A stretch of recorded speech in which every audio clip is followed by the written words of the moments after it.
نہیں ہونا چاہیے. یہ صحیح باتیں ہیں یا غلط باتیں ہیں؟ خیر، بات یہ عرض کر رہا تھا حضرت نوح علیہ السلام کا بیٹا ترک. یہ آپ جانتے ہیں، آپ نے پہلے بھی سن رکھا ہے، چند باتیں مل کے دہراتے ہیں، اور صاحب قصص الانبیاء نے بھی دعوت فکر دی ہے کہ ذرا آپ غور کریں. خدا نہ کرے اگر کہیں میرے دل میں یہ خیال آتا ہے کہ مجھے آخرت میں میرے پیر بچا لیں گے، مجھے آخرت میں میرے مرشد بچا لیں گے، یہ جھول ہے. یہاں پیغمبر ہے، اور جب دیکھا نا کہ موج آئی اور اس نے لپیٹا ہے اپنے بیٹے کو، تو واضح طور پر، اچھا یہ کوئی ایسی بھی نہیں ہے کہ میں آپ کو یہ کوئی قصے کہانیوں کی کتاب سے سنا رہا ہوں، آپ مجھ سے بہتر جانتے ہیں یہ واقعہ قرآن پاک میں ہے. اور اللہ تعالی نے خود فرمایا کہ وَنَادَى نُوحٌ رَبَّهُ، حضرت نوح علیہ السلام نے اپنے خدا کو بلایا کہ اے میرے اللہ، اے میرے رب، ان ابنی من اہلی، یہ میرا بیٹا ہے، ان وعدک الحق، اور آپ کا وعدہ سچا ہے میرے اللہ، وانت احکم الحاکمین، تو قرآن ہے. اچھا جب حضرت نوح علیہ السلام نے یہ بات ارشاد فرمائی نا، اب اللہ تعالیٰ کا جواب دیکھیں، بلکہ صاحب قصص الانبیاء لکھتے ہیں کہ خدا کا جلال کا اظہار اور ظاہر ہونا دیکھیں.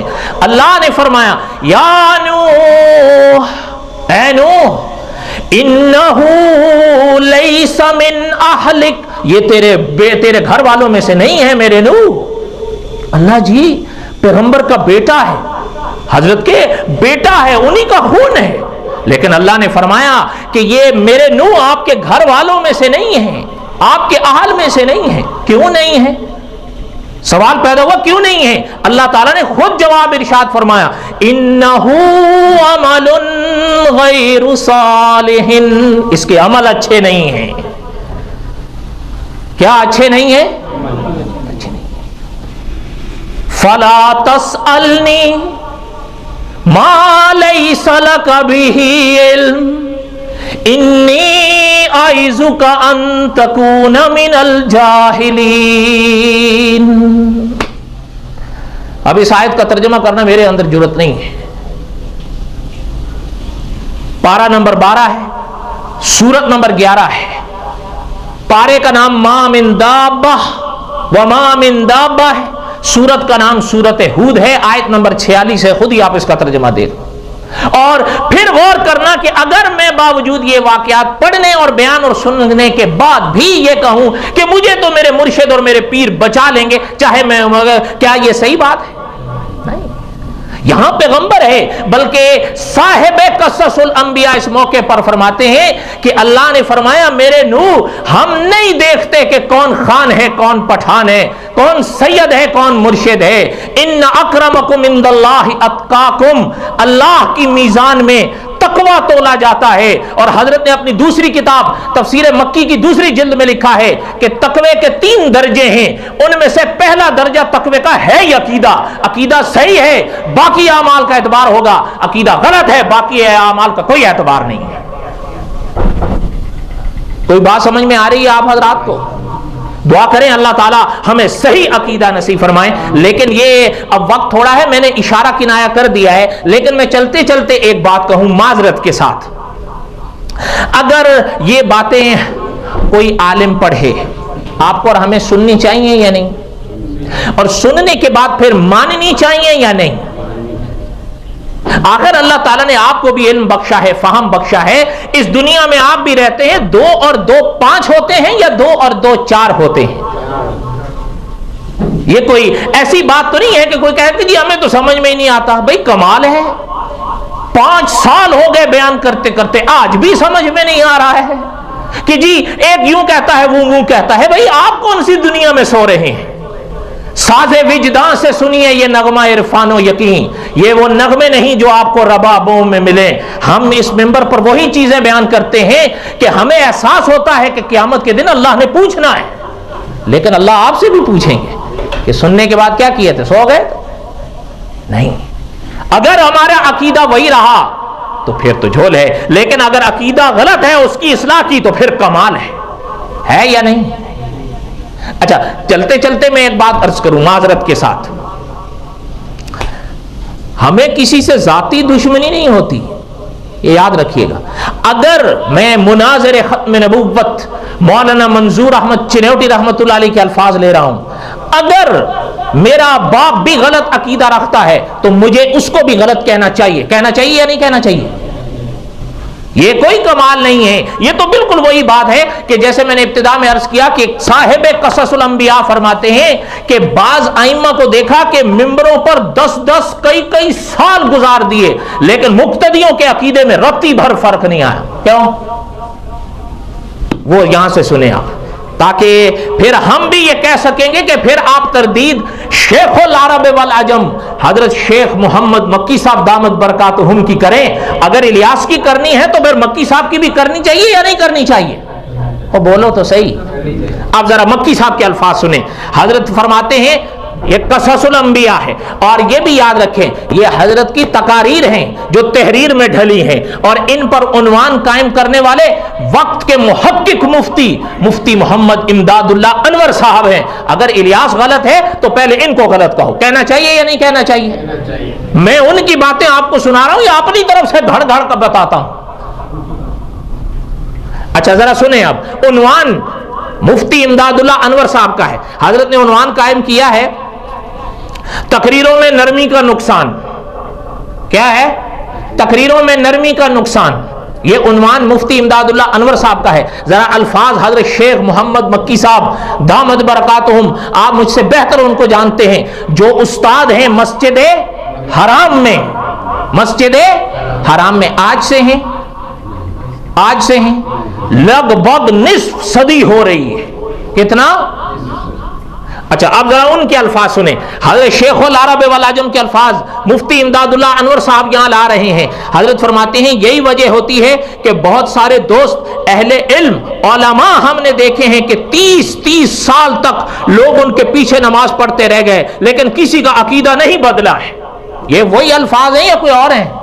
اور بولو تو صحیح یار۔ اب آگے سنیں، فرمایا کسی کا عقیدہ نہ بدلا، کہ کبھی عقیدہ بیان ہی نہیں کیا، بیان ہوگا تو شاید کوئی ایک آدھ کا بدلے گا، جب عقیدہ بیان ہی نہیں کیا، کبھی فضائل بیان کر دیے، درود شریف کی فضیلت، کبھی رمضان شریف کی فضیلت، کبھی مکے کی فضیلت، کبھی مدینہ منورہ کی فضیلت، کبھی حضرت ابو بکر رضی اللہ تعالیٰ کی فضیلت، کبھی حضرت آدم علیہ السلام کی فضیلت، کبھی شان محمد الرسول اللہ صلی اللہ علیہ وسلم، اور کبھی کبھی پیغمبروں کے میلاد منانے بھی شروع کر دیے۔ عقیدہ کہاں بدلے گا؟ اب یہ الفاظ میرے ہیں یا مکی صاحب کے ہیں؟ اچھا اب جو کہے الیاس غلط بولتا ہے اس کو چاہیے مکی صاحب کی بھی تردید کرنی چاہیے یا نہیں کرنی چاہیے؟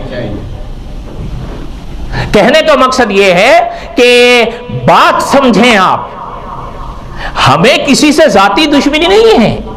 کہ چند روز پہلے کسی دوست نے عرض کیا ایک صاحب کے بعد، وہ تو خیر مر گیا، زمانہ گزر گیا، کہ جی وہ تو ایسے ہو ویسے۔ بھئی بات سنو،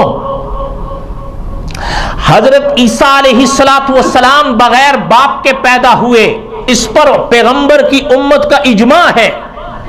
حضرت عیسیٰ بن مریم کے کوئی باپ نہیں تھے، بغیر باپ کے اللہ نے اپنی قدرت سے پیدا کیا۔ حضور کی امت کا اجماع ہے اس مسئلے پر۔ جن صاحب کی وہ بات کرے تو اس نے لکھا ہے کہ یوسف نجار حضرت عیسیٰ کے باپ تھے۔ کون؟ یوسف نجار حضرت عیسیٰ کے باپ تھے۔ اچھا اب بتائیں، اب ہم ان کی اتنی بڑی داڑھی دیکھیں، اتنا بڑا ان کے ماتھے پر محراب دیکھیں، یا اس کے اس عقیدے کو دیکھیں؟ کس کو دیکھیں؟ اور بتاؤ تو صحیح یار، نہیں سمجھ میں آ رہی آپ لوگوں کو بات؟ اس دن مجھے ایک دوست کہہ رہا تھا، خیر چھوڑو پھر لمبی بات ہو جائے گی۔ کہنے کا مقصد یہ ہے کہ ہمیں کسی سے ذاتی دشمنی نہیں ہے۔ یہ ممبر، اچھا یہ بھی اپنا بعض حضرات کو یہ ہوا نا کہ جی ذرا نرم ہونی چاہیے، بالکل ذرا رواداری بھی کسی چیز، اور جی ذرا وسعت قلب بھی تو کسی چیز کا نام ہے نا۔ اور بھائی کس چیز کا نام ہے یہ آپ بتا دو۔ کہ جی ہمارے فلاں مولوی صاحب کہتے ہیں کہ ممبر پر عقیدہ بیان نہیں ہونا چاہیے۔ اچھا جی کہاں بیان ہونا چاہیے؟ کہ جی درسگاہ میں بیان ہونا چاہیے، ممبر پر نہیں ہونا چاہیے۔ اچھا وہ کیوں؟ کہ جی اس سے امت میں اختلاف ہوتا ہے۔ امت میں اتحاد ہونا چاہیے، پیار ہونا چاہیے، سارے اپنے بھائی ہیں، بس ذرا میٹھی نرم بالکل تاکہ سارے خوش ہو جائیں۔ اگر مجمع شیعوں کا ہے اہل بیت پہ تقریر کر دو، مجمع اگر بریلوی مسلک کا ہے حضور کی شان اور اولیاء کی شان پر تقریر کر دو، اگر مجمع جو ہے نا وہ ذرا توحید والوں کا ہے تو پھر کھل کے توحید پر تقریر کرو۔ میں آپ سے پوچھتا ہوں جو آدمی اس طرح کی تقاریر کرے گا کیا خیال ہے آپ کے بارے میں؟ پاس ہے؟ او بولو تو صحیح یار، آخر اللہ تعالیٰ نے آپ کو بھی فہم بخشا ہے، یہ کیا ہے؟ یہ آپ کو یاد ہوں گے نا کہ اپنا اقبال مرحوم کہ اقبال بڑا اپدیشک ہے من باتوں میں موہ لیتا ہے، یہ کون سی بات ہے کہ بھئی میں جو مجمع دیکھوں اسی رنگ میں ڈھلتا جاؤں؟ یہ ہمیں نہیں آتا، سیدھی بات ہے۔ ہم نے ہاں رہ گیا مسئلہ مسئلے کا، تو اکابر کو ہم نے دیکھا اور اکابر کو ہم نے پڑھا۔ میں آپ سے پوچھتا ہوں جہاں ہمارے اکابر نے عقائد پر تحریر کی ہے، ہمارے اکابر نے عقائد پر تقریر کی ہے یا نہیں کی ہے؟ ہمارے اکابر نے جہاں عقائد کو کتابوں میں مدون کیا اور کروایا ہے، وہاں ہمارے اکابر نے عقائد کو ان ممبروں پر بیان بھی کیا ہے، اور کرنا چاہیے یا نہیں کرنا چاہیے؟ اس لیے کہ اگر ممبر بیان نہیں کرے گا آپ کیسے سیکھیں گے؟ آپ تو کبھی درسگاہ میں جائیں گے نہیں، آپ جائیں گے؟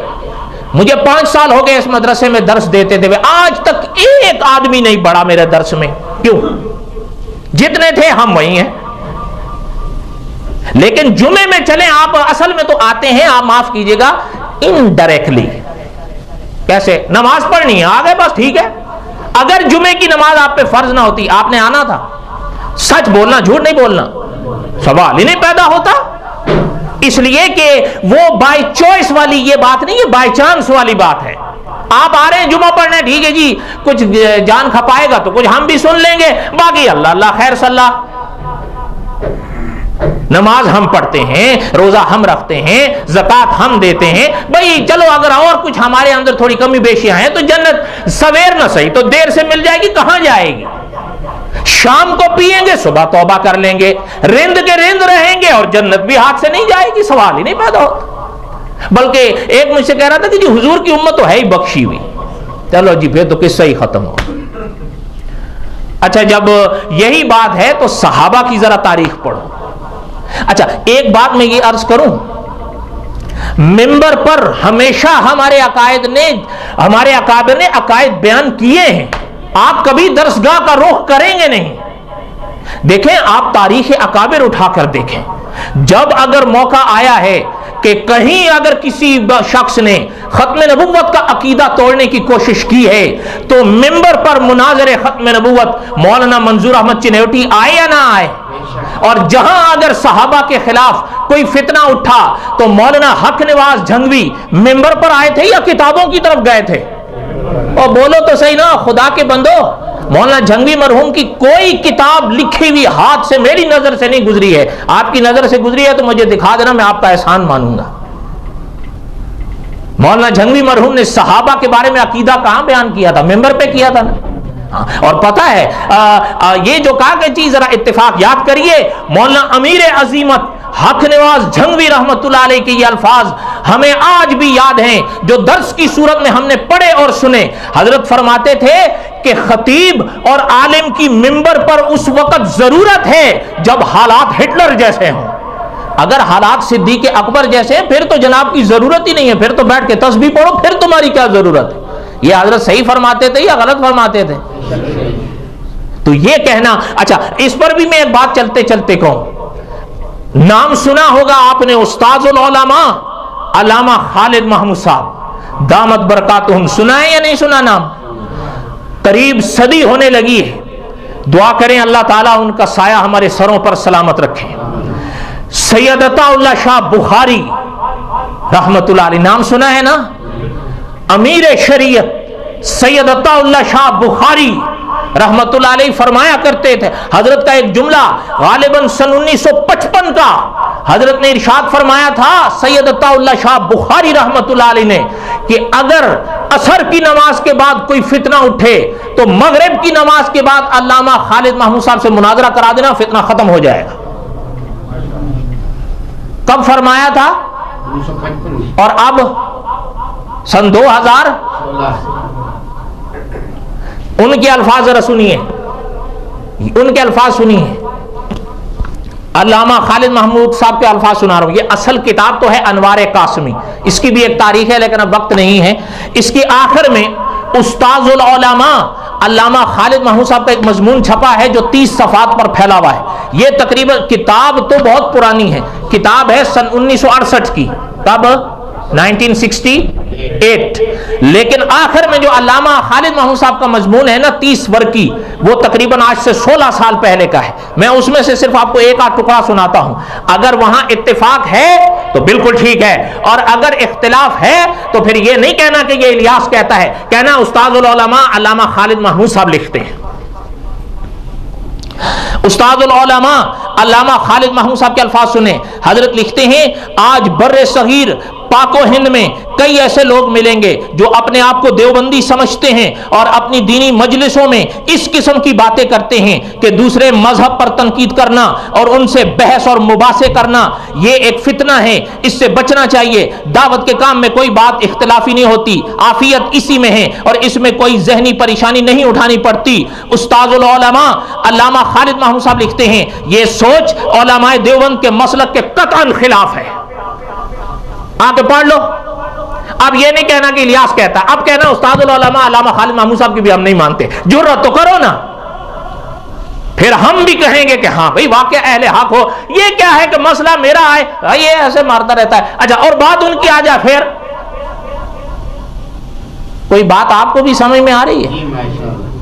اچھا میں اب آپ سے ایک بات پوچھتا ہوں، یہاں پر علامہ خالد محمود صاحب کا ایک جملہ اور بھی سن لیں۔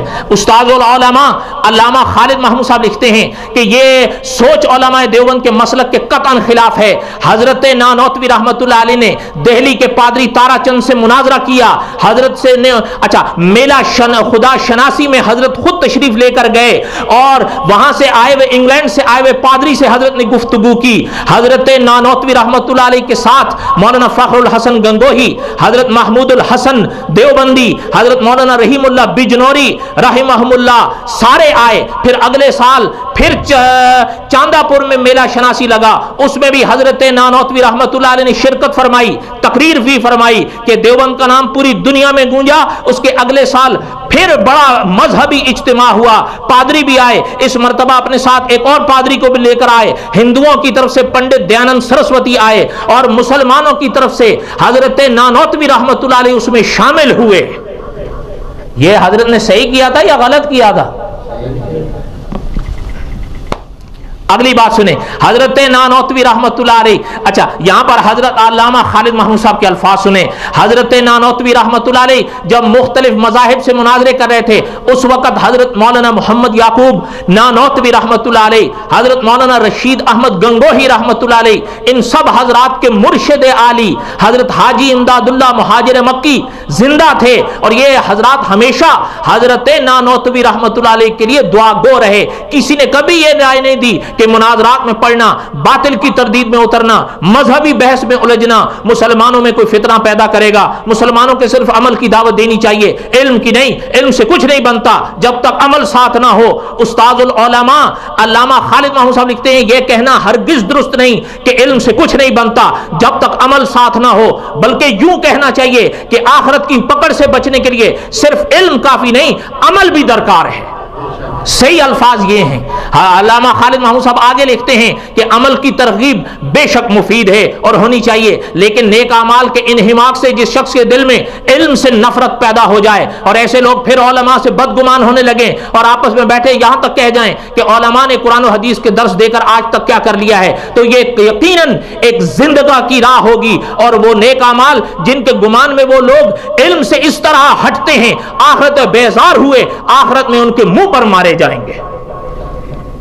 یہ علامہ خالد محمود صاحب کی عبارت پڑھا ہوں، اپنی طرف سے نہیں۔ اچھا ہو سکتا ہے کوئی کہے کہ جی یہ تو پادری کی بات ہے، یہ تو پنڈت دیانند سرسوتی کی بات ہے، لیکن جو اپنے آپ کو مسلمان کہتے ہیں ان کو ہمارے اکابر نے ان کی بھی تردید کی ہے، اور ان کے بھی سامنے ہمارے اکابر آئے ہیں. اکابر نے صحیح عقیدے میں کبھی سودے بازی نہیں کی. جہاں تحریر کا موقع آیا تحریر کی، جہاں تقریر کا موقع آیا تو تقریر کی. آپ کب کون سی درسگاہ میں جا کر پڑھیں گے؟ آپ یہاں کبھی آج تک نہیں آئے، ایک گلی پار کر کے آپ وہاں جائیں گے.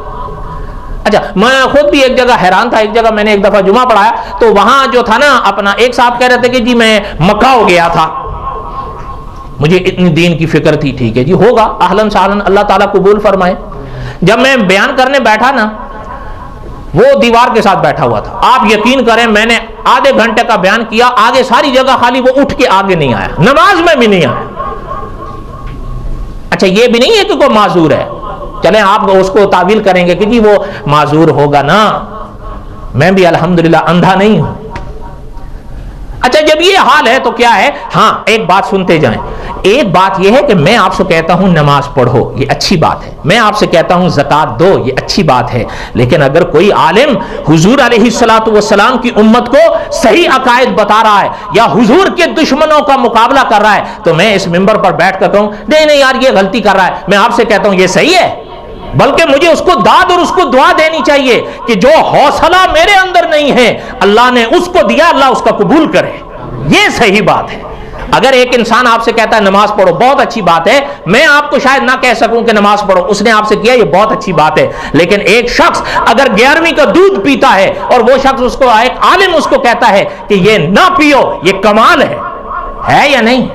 یہ جرت کی بات ہے. اللہ تعالیٰ ایسے حضرات کو سلامت رکھیں.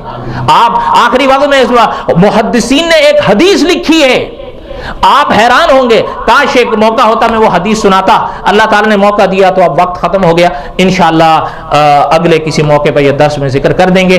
دعا کریں اللہ تعالیٰ ہمیں صحیح عقیدہ نصیب فرمائیں اور اللہ تعالیٰ ہمارے عقائد کو درست فرمائیں اور اللہ تعالیٰ ہمارے عقائد کو قبول فرمائیں. یاد رکھیے ہمارے اکابر نے ہمیشہ عقائد پر محنت کی ہے، تحریر کی صورت میں بھی تقریر کی صورت میں بھی. عمل کا کوئی منع نہیں کرتا، لیکن عقائد کے حوالے سے عمل کو اتنا لے آؤ کہ عقائد سے نظریں ہٹا لو، یہ درست نہیں ہے. دعا کریں کہ اللہ تعالی ہماری حفاظت فرمائے. وہ بات کر رہا تھا حضرت نوح علیہ الصلوۃ والسلام کے واقعے کی کہ حضرت نوح علیہ الصلوۃ والسلام نے دعا مانگی لیکن اللہ تعالی نے دعا قبول. انشاءاللہ اب اس کے بعد بقایا حضرت نوح علیہ الصلوۃ والسلام کا قصہ آئندہ جمعہ پڑھیں گے. یہ سلسلہ انشاءاللہ چلتا رہے گا اور دعا کرو کہ اللہ تعالیٰ قبول فرما لے. میں کل بھی یہاں ایک دوست سے کہہ رہا تھا، حقیقت ہے جیسے میں نے ابتدا میں عرض کیا، میری نجات کا ذریعہ ہے اگر اللہ تعالیٰ نے قبول کر لیا. میں ایک آخری بات آپ سے کرتا ہوں، اگر دل لگتی ہو تو اپنے عقیدوں کو آپ ایسے سنوارو. میں یہ نہیں کہتا مجھ سے سنوارو، جہاں آپ کو صحیح عقیدہ ملتا ہے آپ لو، محنت کرو اس پر. میں آپ کو اپنے دل کی بات کہتا ہوں، جتنا زیادہ عقیدے کے لحاظ سے آپ کا قد ہوگا اتنا ہی زیادہ میری آپ کی وجہ سے اٹھان ہوگی. اپنے عقیدے کو درست کرو، کوئی سودے بازی نہیں ہے. ہم آج ہیں کل مر جائیں گے، حقیقت ہے. ہم بھی چلے جائیں گے، ہمارے پہلے بھی چلے گئے، آپ بھی چلے جائیں گے، ہم بھی چلے جائیں گے. رہ جائے گی بات عقیدے کی. عقیدہ صحیح تو کامیاب ہیں، عقیدہ غلط تو کچھ کامیابی نہیں ہے. بلکہ مولانا نور الحسن بخاری رحمت اللہ علیہ نے لکھا ہے، حضرت فرماتے ہیں اگر کسی انسان کا عقیدہ ٹھیک نہیں ہے، وہ قیامت کے میدان میں نیکیوں کے دریا میں تیرتا ہوا بھی آیا، اس کی ایک نیکی کو بھی اللہ میزان میں نہیں رکھیں گے، اس کا کوئی اعتبار ہی نہیں ہے. اعتبار عقیدے کا ہے، اس کے بعد عمل آتا ہے. عقیدہ ٹھیک ہے عمل بھی آئے گا، عقیدہ نہیں ہے تو عمل. جیسے مجھ سے ان دوست نے کہا کہ جی اس فلاں نے تو وہ یونیورسٹی بنائی، کیا ہوگا؟ اچھا میں نے اس کو یہی کہا، میں نے کہا اس نے یونیورسٹی بنائی، ابو جہل نے کعبہ بنایا. میں نے صحیح کہا تھا یا غلط کہا تھا؟ نہیں آپ بتاؤ، میں نے غلط کہا تھا؟ آپ نے سنا ہے کہ نہیں ابو جہل نے کیا بنایا تھا؟ اچھا یہ آپ نے پڑھا ہے نا یونیورسٹی اس نے بنائی، کعبہ ابو جہل نے بنایا، ان لوگوں نے بنایا. اس کا ذکر اللہ نے قرآن میں کیا ہے، وما علینا الا البلاغ المبین، سنت پڑھ.